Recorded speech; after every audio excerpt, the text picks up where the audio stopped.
పైగా జనాభా ఉన్నారు. మహార్ కమ్యూనిటీ అంటేనే అంబేద్కర్ వారసు, రక్తం పంచుకున్న వారసులు. మేమందరం సిద్ధాంతం పంచుకునే వారసులు, మీరు రక్తం పంచుకున్న వారసులు. కాబట్టి సిద్ధాంతంతో ఎదిగిన వారసులమైనా మరి రక్తం పంచుకున్న వారసులైనా అంబేద్కర్ గారి ఆలోచన విధానం 1000 ఏళ్లు బతికుండాలి. ఈ అంతరాలు పోయేదనక, ఈ అణచివేత పోయేదనక, ఈ కుల వ్యవస్థల పేరుతోటి మనల్ని తొక్కిపెట్టే విధానం పోయేంత వరకు రాజ్యాంగం బతికుండాలి.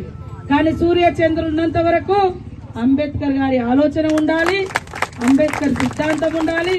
అంబేద్కర్ గారికి మరి ఎప్పుడు కూడా గుండెల్లో పెట్టుకొని నివాళులు అర్పించాల్సిన అవసరం ఉంది. కాబట్టి నాకు ఇక్కడికి వచ్చినాకనే వాస్తవానికి అంతకుముందు తెలియదు మహార్ కమ్యూనిటీ ఇక్కడ ఈ మన తెలంగాణ రాష్ట్రంలో ఇంత పెద్ద ఎత్తున ఉన్నారని.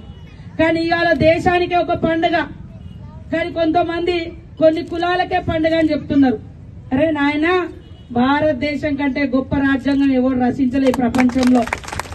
ప్రతి ఒక్క మనిషి మాట్లాడే స్వేచ్ఛ, జీవించే హక్కు, విద్యా హక్కు, నీ హక్కుకి ఎక్కడ భంగం కలిగినా సమానత్వపు హక్కు.